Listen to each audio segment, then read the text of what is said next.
Hi, I'm Tahmima Anam, author of The Good Muslim, and I'm going to take you on a little tour of Dhaka, which is where I was born, but it's also the setting for my novel.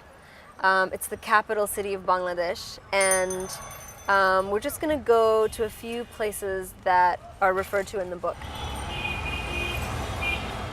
The city has changed a lot since the 70s and 80s. Bangladesh is 40 years old, so in the 40 years, a lot has happened and a lot has changed. We're about to turn into the road where my grandmother had a house. It's unfortunately not there anymore because, like many of the houses in this neighborhood, it's been turned into an apartment building. A lot of my ideas for the house in which some of the story takes place was based on my memories of this particular house on Road 4. So the novel The Good Muslim is about siblings, Maya Haque and Sohail Haque. And they've both, when the novel opens, they've both survived a war, the 1971 Bangladesh War of Independence. And Sohail is a guerrilla fighter and Maya worked in the refugee camps. So they both come back from war and they both come back to this house. Right now we're passing New Market, which used to be the only shopping area in town. There's a scene in the book that takes place in New Market.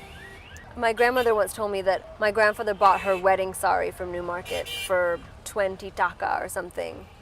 So there's a lot of history. This is Dhaka University. We've just entered the campus. Dhaka University was the real heart of the independence movement.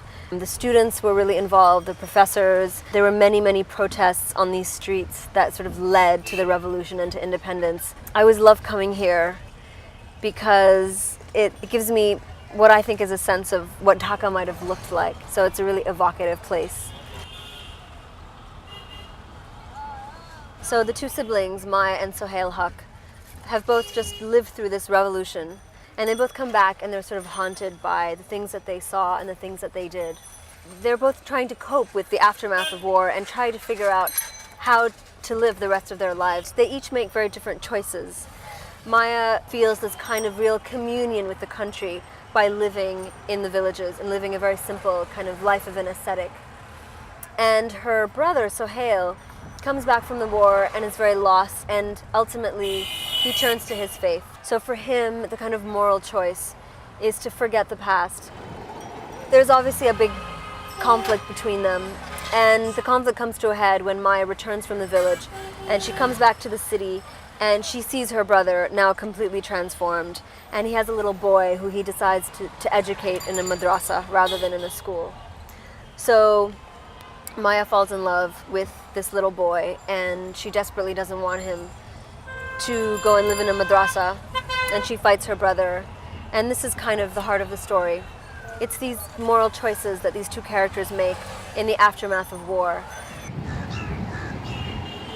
This is Kakra Mosque, which is one of the biggest and most important mosques in the city. When the novel is set, which is in the kind of early 80s, there was a big resurgence of religion in political life. We had politicians who kind of used religious idiom in bringing a kind of sense of national unity, which was very different from the independence movement, which was based on a really secular, non-religious, pluralistic, diverse concept of the nation. And it's in this political backdrop that Maya and Sohail's conflict takes place.